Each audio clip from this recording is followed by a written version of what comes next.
Bonjour tout le monde, on se retrouve aujourd'hui pour le déballage de Kingdom Rush, la faille temporelle.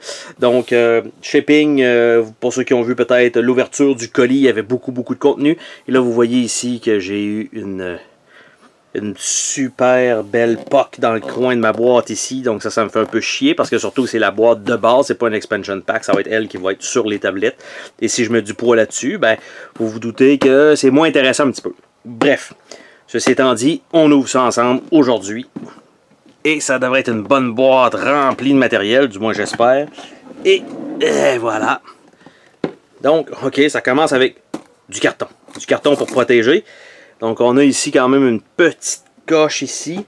Et quand je regarde la boîte elle-même, ben on voit clairement ici que c'est là que ça s'est passé. C'est là que ça a frappé.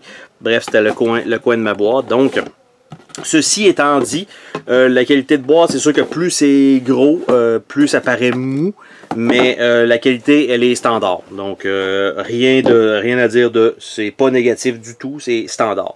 Donc, on commence avec des cartons pour faire un jeu au tic-tac-toe. Donc, nous avons cela. Nous avons une feuille ou des feuilles d'autocollants qui vont être là. Donc, je vais nous déballer ça. Oh, le livret, je suis comme pas certain. Donc, les autocollants, ça va servir à quoi? Est-ce que ça va servir à mettre sur des jetons en bois? Bonne question. Donc, les feuilles autocollantes avec un tour semi-transparent. Il va y avoir ça ici. Il va y avoir un paquet d'étoiles encore.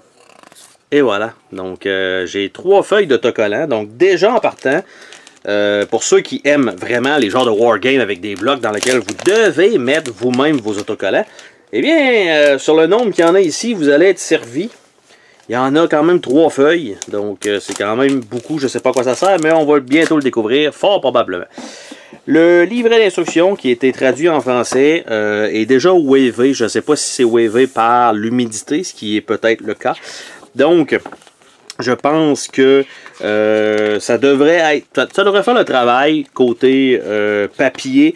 C'est pas trop glossy, mais pour la lecture, je crois que c'est bien pour pas trop refléter. Donc là, vous voyez un petit peu de l'air, évidemment, parce que l'éclairage est un peu abusif en ce moment pour le tournage du déballage, mais au moins, tout le contenu devrait être là. Le livret d'instruction n'est pas brisé. Il y a des super belles images pour écrire tout ça. L'annexe à la fin, l'index des règles et des scénarios. Et les capacités des héros. Donc, on a ça ici, de fourni avec ce livret ici. Là, nous avons un livret de scénario qui est beaucoup plus épais que l'autre scénario, avec le même genre de papier encore une fois. Donc, mise en place générale. Donc, il va y avoir la faille temporelle, scénario 1. Donc, règles d'apparition, du passé et du futur, l'ange de la distorsion, avec puissance et magie, pluie de flèches, une effroyable surprise, le retour de Lord Blackburn, ils sont arrivés avec des haches, voler mes créatures volées, le temps de la fin, et tempête de portail, en fait ça doit être un mode... qui n'en finit plus, et annexe de tempête de portail, et voilà, avec une belle petite image pour terminer le tout. Donc, livret de scénario, quand même plusieurs scénarios. Il me semble pas avoir un scénario de base qui est voici comment ça pourrait fonctionner si vous mixez tout et vous faites une partie aléatoire. Ici, ça semble être ben voyons, c'est ça, ok. Une map complète. Vite comme ça, vous voyez que les collants ici ont l'air d'embarquer sur ces jetons-là. Et les étoiles ont l'air d'embarquer là-dessus, qui se fait un peu comme ce qui semblerait, parce que ça a l'air d'être tiré d'un jeu de téléphone, donc Kingdom Rush, parce que Lucky Duck Game, en fait, on fait, si on se rappelle bien que j'ai fait un déballage à un moment donné, de Jetpack Joyride. Et en fait, Jetpack Joyride, ben en fait, est un jeu aussi de téléphone. Et il a l'air de s'être lancé dans cette business-là. Et donc, ici, il semblerait que la section de base, donc on a ça. Après ça, nous avons la section ici avec Gérald contre GT. Après ça, l'extension Van et l'extension DS. Donc, pour tout avoir ensemble et faire une giga histoire, ben vous avez simplement le scénario commence ici avec la faille 1, 2, 3, 4, 5 et vous essayez de toutes les faire. avec un certain grade. Mais les collants, si ça sert à ça, ben pour ma part, je sais que ça ne servira pas. Je pense pas mettre des autocollants là-dessus. Nous avons, vous voyez à peu près, c'est une feuille de punch. Vous voyez le nombre de tuiles. Ce sont des habiletés ou des attaques que vous allez jouer. Donc, on a une première feuille. L'épaisseur est pas énorme. Ça se dépunche correctement, mais vous voyez là, j'ai même pas forcé et c'est déjà en train de rondir. Je sais pas si c'est par l'humidité de la boîte, mais somme toute, ça sera pas, je pense pas que ce soit totalement à plat sur la table lorsqu'on va arriver à jouer. Oui, peut-être les petits jetons comme ça, mais est-ce que ça se dépunche bien? Ça se dépunche correct. J'ai vu pire. Pour l'instant, ça se déchire pas, mais c'est pas la qualité extrême. Bref, on a une certaine épaisseur qui est pas tout à fait là. Il manquerait peut-être une petite, juste une petite affaire, pas grand-chose, pour que ça l'aurait peut-être empêché de rondir. Avoir une deuxième feuille de punch ici, avec, je sais pas si c'est des habiletés qu'on peut acheter ou des trucs comme ça. Donc, il va y avoir ça qui va être là, et ça se dépunche mieux. Donc, on va allumer le feu, placer tel type de tuiles sur deux hordes différentes, blablabla. Donc, ce sont des attaques, des types d'attaques qu'on peut lancer. Évidemment, il va falloir avoir les jetons en conséquence, mais ça se dépunche mieux les plus gros jetons que les plus petits. Encore une fois, des polyminos, donc différentes formes pour faire les attaques. Donc, encore une fois, on continue avec ça. Par la suite, nous avons les tuiles de scénario, donc la A1 ici. Donc, très basique. On voit que c'est 9 gros carrés et elles sont réversibles avec un B1. Donc, un peu à la Zombicide, 9 carreaux par tuile. Donc, on a ça. Et je suppose qu'il va en avoir quand même quelques-unes d'inclus. Donc, on voit ici, c'est un Hell Shape. Donc, on va avoir différents scénarios, en fait, on va devoir faire un certain circuit. Donc, pour que ça se rende correctement. Donc, on a ça. Ça, c'est un super Y. Ça va être génial à manœuvrer. Ici, je ne sais pas si ça sert juste à cacher. Ah, il y a une super belle tuile de l'autre côté. En fait, c'est 3 tuiles. Donc, et non pas une tuile de l'autre côté. On continue avec ça ici. Donc, on a des petits jetons en carton cœur qui sont, ma foi, petits et qui se dépunchent pas super bien. C'était anticipé selon la grosseur du punch. C'est à peu près comme ça pour tous les jeux. Il y a 4 cristaux ici avec ici des jetons de tête de mort. 1, 2, 3, 4, 5, 6. De l'autre côté, c'est la même chose. Donc, encore une fois. Par la suite, on a encore 3 autres punch ici. Avec de l'autre côté des restants de map. Et j'arrive proche de la fin. Donc ici, on a 6. On a des 2 et des 1 ici. Et de l'autre côté, c'est vide, carrément. Donc on a ça. On a un tray dans le fond, avec une tour ici en plein milieu. Donc ça, c'est simplement un petit couvercle qui permet d'avoir qui tient le matériel. Et je vais essayer de sortir le tout, voir si on a une surprise en dessous. Aucune surprise en dessous de ce tray. Donc, je vais juste mettre ça de côté pour qu'on puisse peut-être un peu mieux voir. Donc, j'enlève ça. Je mets ça de côté. Nous avons ici ce qui semble être des aides de jeu. Donc, un bon format avec les cartes personnages, évidemment, carrés, pratiquement non slivables, je suppose. Je vais sortir ça. On va se regarder ça. Donc, les cartes sont rondies, déjà en partant. C'est super génial. Donc, carte de référence de Lilith. Donc, probablement activer l'élite avec des habiletés spéciales. Nous avons Lord Blackburn. Nous avons Time Mage. Je ne sais pas si c'est des méchants. Donc, carte aide de jeu ici. Donc, c'est pour jouer à 4 joueurs avec les deux côtés. Donc, ça semble être plus des méchants, en fait. Séquence de jeu, apparition de la nouvelle ordre et tout ça. Donc, ça ici. Par la suite, nous avons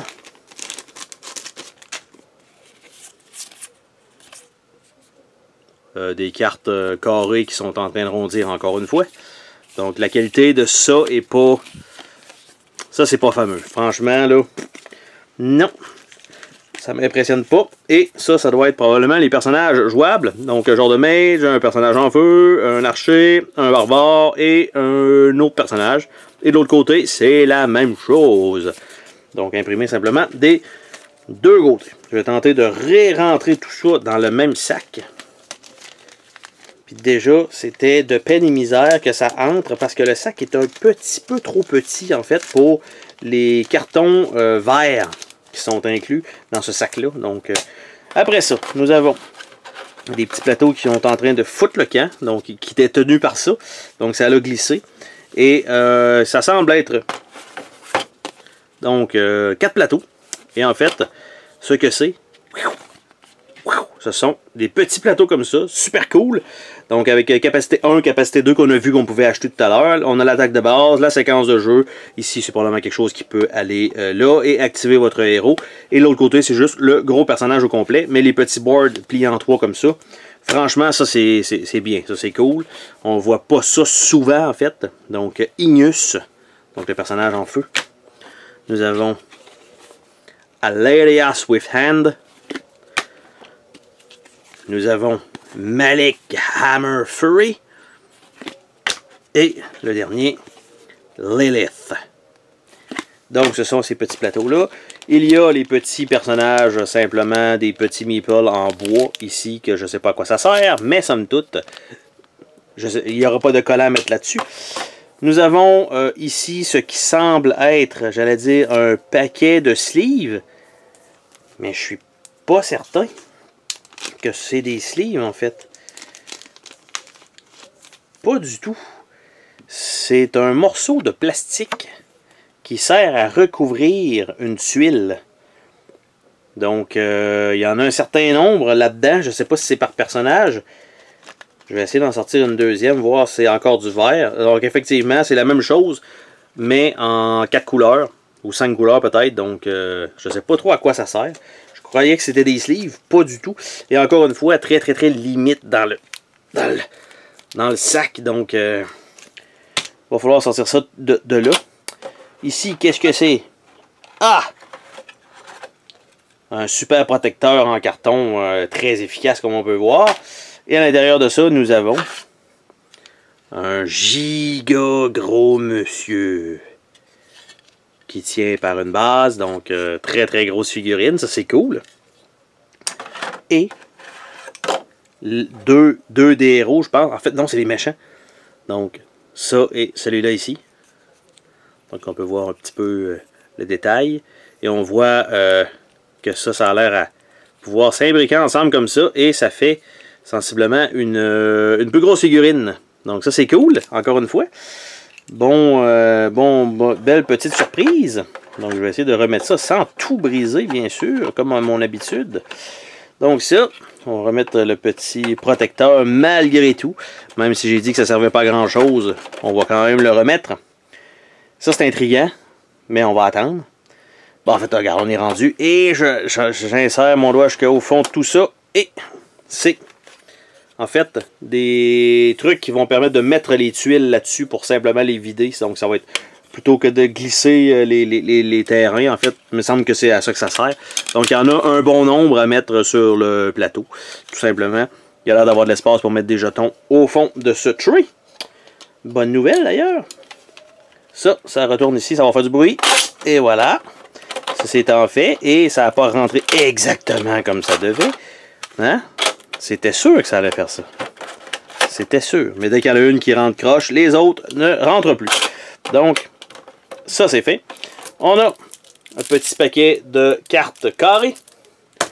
Nous avons un paquet de cartes carrées un peu plus grosses. Nous avons un gros paquet de cartes carrées. Il va falloir regarder ça ensemble. On a encore une fois un super protecteur incroyable. C'est fait pour arrêter les balles, semblerait-il. Nous avons une petite figurine ici. Donc, qui semble être l'archer. Nous avons une figurine ici qui est un chat. Qui avait foutu le camp, en fait, qui doit probablement aller là. Ici, nous avons le mage. C'est bien. Nous avons le personnage qui est en feu, notamment Cinder de Killer Instinct. Nous avons le barbare qui n'est pas vraiment plus gros que les autres, c'est la même grandeur que les autres en fait, avec le giga marteau. Et le dernier personnage qui est fourni, ben c'est le personnage de Lilith avec la hache Donc avec les ailes, genre de paladin probablement. Donc, en fait ça c'était simplement mis là pour protéger un petit peu. Pas vraiment parce que ici je suis pas certain. En fait, je suis pas certain que ça protège vraiment. Donc, ça, si c'était là, on voit qu'il y a quand même beaucoup de rangements. Mettre plein d'autres trucs. Faut pas oublier que j'ai beaucoup de feuilles de punch à retirer. Donc, déjà en partant, je suis pas sûr que tout le matériel va rentrer. Je crois que tout ce qui avait été testé, en fait, par la compagnie, c'est toutes les expansions entrent dans la boîte, sauf la déesse araignée. Donc, à moins d'enlever peut-être, possiblement, le tray. Donc, nous allons faire le tour des cartes, c'est ce qu'il nous reste à faire. Donc, on va probablement passer rapidement parce que ça fait déjà une quinzaine de minutes qu'on est dans le déballage de ce contenu. Ça veut dire qu'il y a quand même beaucoup de matériel dans la boîte de base. D'après moi, le jeu va avoir quand même un certain prix relativement élevé, je pense. Moi, c'est sûr que c'était une version Kickstarter, mais quand même. Donc, qu'est-ce que nous avons ici? Nous avons les cartes de différents types, donc avec des gems. Et... j'avance lentement, mais de l'autre côté, c'est là qu'on va avoir sensiblement le contenu. On a du 0, 1, 2, 3, 4 dans le bas. Je ne sais pas exactement à quoi ça sert. Ça a l'air d'être des cartes vides. Donc, ça c'était les grosses cartes. On va regarder de l'autre côté plutôt qu'est-ce que ça donne. Et ça a l'air de ça. Donc, je ne sais pas si c'est exactement les types d'ennemis et comment ils vont être placés. En fait, c'est ça qu'on va mettre probablement là-dedans. Et là... ça a l'air de ça. Je ne sais pas si c'était mal coupé ou si c'est normal que ce soit comme ça. Mais il y a, bref, ça ici dans le bas. Je ne sais pas exactement si c'est normal ou pas, comme j'indique.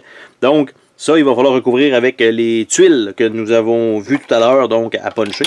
Donc, ça va être ça qui va être à faire. Donc, tout simplement, il y en a un bon paquet. Donc, on a les gobelins. Je sais pas, ça doit être des habiletés spéciales probablement sur ça. Donc on a encore des gobelins, j'avance. On a des plus gros gobelins en fait, on a des cartes vides. On a ici plein d'autres trucs. Plein de petits icônes. Donc j'avance. On a encore une fois des nouveaux symboles ici. Donc on a quand même beaucoup de patterns, beaucoup de trucs à cacher. Ici on a une autre couleur. Donc les mauves, je sais pas exactement à quoi ça va servir. Donc, on a tout ça. Beaucoup de tuiles à cacher. On a des fantômes maintenant. Donc, on a tout ça. Quand même un bon bordel. Et là, c'est sûr que si vous vous dites, ah ben, ça va être le fun à sliver. Ouais, je suis pas sûr qu'une fois slivé, ça rentre dans le plastique. Donc, c'est forte chance que ces cartes-là ne seront pas slivées. Donc, je verrai bien. Par contre, ce que je suis... perplexe, c'est vraiment la ligne dans le bas. Je comprends pas exactement à quoi ça sert. Donc je remets ça ici comme ça. L'autre paquet ici. Donc deux grosses cartes encore une fois. Je vais essayer de nous ouvrir ça. Je cherche la petite ligne qui me permet d'ouvrir le paquet de cartes qui ne fonctionne pas du tout. Donc je vais aller directement dans le coin. Ça va aller plus vite, je pense. Allez! On veut voir des cartes. Donc, on a un château brûlé avec des cœurs, double cœur, château brûlé. S'il n'y a pas de horde. Donc, on a du texte. Ça a l'air d'être des effets, en fait. Ça a l'air d'être le boss. Donc, avec des patterns. Donc, on a ça. Par la suite, brouillard épais, rafale de vent, vague d'épuisement, risque d'explosion, déformation magique, chute soudaine, puis essai d'obscurité, grêle, distorsion. Donc, on a du stock en masse, hein, quand même. Et de l'autre côté, ça a l'air d'être pratiquement la même chose, mais avec, j'allais dire du texte de l'autre côté. Donc, soit des effets ou quelque chose comme ça. Donc, on a tout ça. Donc, ça a l'air d'être le bon côté qu'on doit flipper et qu'on va trouver qu'est-ce qui est l'autre côté, en fait. Donc, ici, le royaume survit. On a les cartes de boss, les actions finales. Donc, on a tout ça qu'on ajoute comme grosse carte qu'il va falloir s'occuper éventuellement. Et c'est sûr que si je dois sliver ça, ça ne rentrera jamais là-dedans. Et il nous reste pour aujourd'hui à regarder les petites cartes, tout simplement, à sliver. En fait, pas à sliver, mais à regarder. Donc, ça ressemble beaucoup, en fait, aux cartes qu'on a vues semi-transparentes. Donc, on a ça ici. Donc, ça. Et de l'autre côté, ça a l'air de ces cartes-ci. Donc, les archers, ça a l'air d'être les tours, en fait. Tireur d'élite. tireurs d'élite experts, donc les archers, les mages, qui peuvent utiliser certaines habiletés. Donc en plus de nos héros, les adeptes, les magiciens, les bombardes, les artilleurs, les artilleries, obusiers, la milice, avec les ça doit être des petits personnages gris probablement, les fantassins, les chevaliers, patrouilleurs embusqués, magiciens des arcanes, grosse Bertha, ordre saint, garnison de mousquetaires, magiciens sorciers, Tesla x 104 et château de barbares. Donc on a ça et probablement que tout ça va être expansionné par le reste du contenu en fait qu'on a de disponible dans les autres boîtes et qui ne rentrera probablement jamais dans cette boîte-ci. Donc tout ça ensemble dans cette boîte-là, on a déjà beaucoup de contenu pour une boîte de base. Donc ça entre. Ça re-rentre là-dedans, j'espère, j'essaye. C'est pas facile. C'était peut-être mon erreur de l'avoir sorti de là. Faudrait pas que ça sorte. Et voilà, je suis en train de l'avoir. En forçant un petit peu, en détruisant la boîte lentement mais sûrement. Et voilà, ça s'est re-rendu dans le fond. Donc le petit protecteur ici. Nous avons la chienneté de feuille de punch. Hein? Ça ici. Nous avons la mini-map qu'on va pouvoir remplir si jamais ça me tente. Livret de scénario et livret de jeu de base. Les feuilles autocollantes. Le tic-tac-toe pour protéger le tout. Et on se termine en fermant la boîte de Kingdom Rush, la faille temporelle. Oh, attends, pars pas de même. Je veux te remercier d'avoir regardé la vidéo. N'oublie pas de t'abonner si ce n'est pas déjà fait. N'hésite pas à laisser un commentaire sur la vidéo, ça me fait toujours plaisir de te lire. Tu peux laisser un petit pouce bleu vers le haut, juste ça, ça fait ma journée. Je t'invite également à visiter mes autres chaînes et à visiter mon Patreon. Merci pour ton soutien.